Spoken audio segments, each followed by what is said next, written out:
എനിക്കിത് പറയുമ്പോൾ രാഷ്ട്രീയത്തിനപ്പുറം ഒരു ആവേശം വരും. കാരണം 3000 ഏക്കറോളം കൃഷിഭൂമിയിൽ കൃഷി ഇറക്കിയിരിക്കുന്ന ഒരു മുത്തച്ഛന്റെ കൊച്ചുമകനാണ് ഞാൻ, കുട്ടനാട്ടിൽ. അപ്പൊ അതുകൊണ്ടൊരു വൈകാരികത അതിനകത്ത് വരും. അദ്ദേഹത്തിന് അങ്ങനെ പാടില്ല. അദ്ദേഹം കോഓപ്പറേറ്റീവ് ഫെഡറലിസത്തിന്റെ ആ സ്ട്രക്ചറിന്റെ എല്ലാ മര്യാദകളും, അതിന്റെ പാരാഫെർനേലിയ, അതിന്റെ റാക്ക് എല്ലാം മര്യാദ നൽകിക്കൊണ്ട് പ്രവർത്തിക്കുന്ന ഒരു പ്രധാനമന്ത്രിയാണ്. പക്ഷെ ഇത് പരിഗണനയിൽ തന്നെയാണ്, അത് പ്രാവർത്തികമാകും എന്ന ഉറച്ച വിശ്വാസമാണ് എനിക്കുള്ളത്.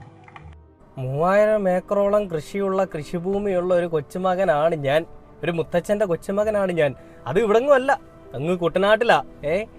ആരെ കാണിക്കാനാണ് ഈ പറയുന്ന പ്രഹസനമൊക്കെ? അല്ലെങ്കിൽ ആരുടെയൊക്കെ പിടിച്ച്, അല്ലെങ്കിൽ ആരെയൊക്കെ ഇങ്ങനെ അടുത്തേക്ക് അടുപ്പിക്കാനാണ് ഈ പ്രഹസനമൊക്കെ? കൂടിയിരിക്കുന്നവരൊക്കെ അത് കാണുമ്പോൾ വലിയൊരാൾ തന്നെ, നിങ്ങൾ ദിവ്യനാണ് എന്നൊക്കെ വിചാരിച്ചുകൊണ്ടിരിക്കുന്നത്.